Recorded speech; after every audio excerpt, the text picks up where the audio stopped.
कभी सोचा है कि जिंदगी सबसे मुश्किल, सबसे एक्सट्रीम जगहों पर कैसे पनप जाती है? आज हम एक ऐसे ही सफर पर निकलने वाले हैं, दो बिल्कुल अलग दुनियाओं की सैर पर। एक है कभी ना खत्म होने वाला दलदल और दूसरा एक जमा हुआ बर्फीला जंगल। तो चलिए देखते हैं कि इन दो एक्सट्रीम दुनियाओं में कौन से राज छुपे हैं।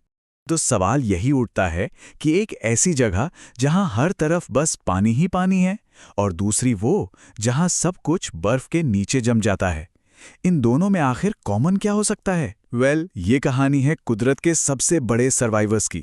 तो देखिए, हमारा सफर कुछ ऐसा रहेगा। सबसे पहले हम चलेंगे जल का साम्राज्य में, फिर वहां से सीधे जमे हुए साम्राज्य की ओर। इसके बाद हम देखेंगे कि यहां जिंदा रहने के लिए क्या-क्या कमाल की रणनीतियां अपनाई जाती हैं और आखिर में समझेंगे इस अटूट चक्र को। तो चलिए, हमारी पहली मंजिल आ गई है, एवरग्लेड्स। ये एक ऐसी दुनिया है ना जिसे पूरी तरह से पानी ने ही शक्ल दी है। यहाँ का हर नियम, हर कहानी, सब कुछ पानी से ही शुरू होता है।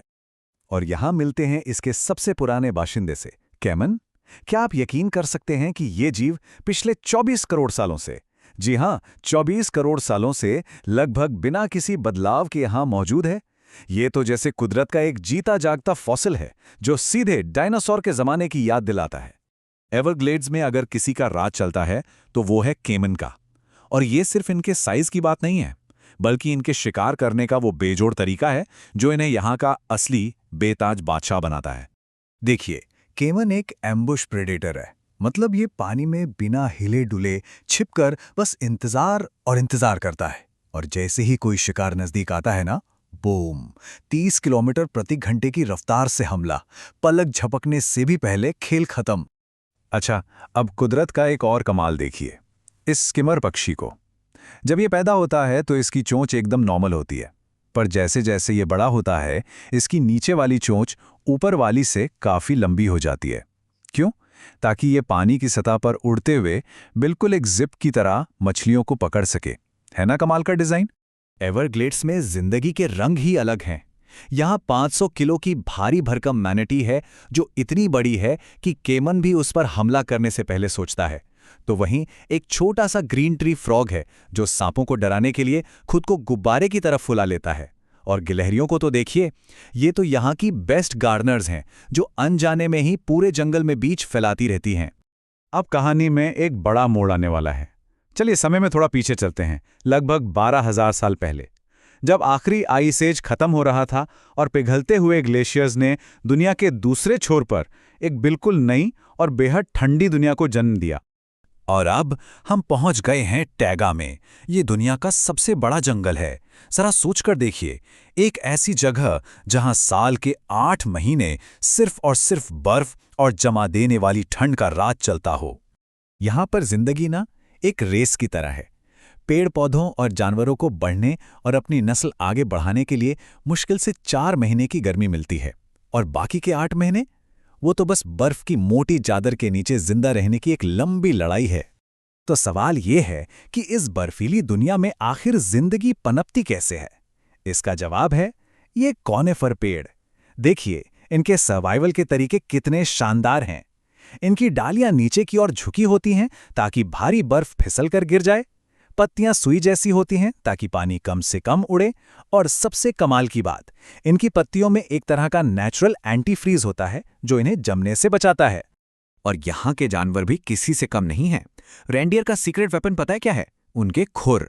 ये बीच से फटे हुए होते हैं और बर्फ पर बिल्कुल नेचुरल स्नोशू की तरह काम करते हैं।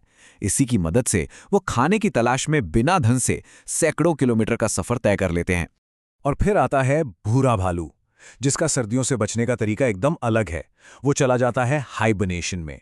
ये एक तरह की सुपर डीप नींद है जिसमें उसका शरीर बिल्कुल स्लो मोशन में चला जाता है और वो महीनों तक बिना कुछ खाए पिए बस अपनी जमा की हुई चर्बी पर जिंदा रहता है।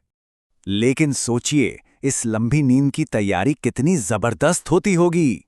हाइबरनेशन पर जाने से ठीक पहले एक भूरा भालू अपना वजन लगभग 2 गुना कर लेता है, और इसके लिए वो एक दिन में 45 किलो तक खाना खा सकता है। तो हमने दो बिल्कुल अलग, दो एक्सट्रीम दुनियाएं देख लीं, एक पानी की तो दूसरी बर्फ की। अब मजा आएगा इनकी सीधी तुलना करने में। देखते हैं कि जिंदा रहने के लिए इन दोनों जगहों पर जिंदगी ने कितने अलग अलग रास्ते चुने हैं। सबसे बड़ा और बुनियादी फर्क तो मौसम का ही है। एक तरफ एवरग्लेड्स की चिपचिपी गर्मी और नमी, जहां सबसे बड़ी चुनौती है खुद को ठंडा रखना, और दूसरी तरफ है टैगा की -30 डिग्री वाली जमा देने वाली ठंड, जहां शरीर की गर्मी बचाना ही जिंदगी और मौत का सवाल है। और देखिए, हर चैलेंज का सॉल्यूशन कितना अलग है। एवरग्लेड्स में टॉप प्रेडेटर है कैमन, जो घात लगाकर धीरज के साथ शिकार करता है। वहीं टाइगा में है भालू, जो अपनी सहन शक्ति और ताकत पर निर्भर है। एक के लिए चैलेंज है गंदे पानी में शिकार ढूंढना, तो दूसरे के लिए गहरी बर्फ के नीचे खाना खोजना। कैमन का कोल्ड ब्लडेड मेटाबॉलिज्म उसे मदद करता है, तो भालू हाइबरनेशन में चला जाता है। एकदम अलग दुनिया, एकदम अलग नियम। ये दोनों दुनियाएं हमें जिंदगी की एक ही सबसे बड़ी सच्चाई सिखाती हैं, और वो है अडैप्टेशन, यानी माहौल के हिसाब से ढल जाना। हालात चाहे कितने भी मुश्किल क्यों ना हो, जिंदगी अपना रास्ता ढूंढ ही लेती है।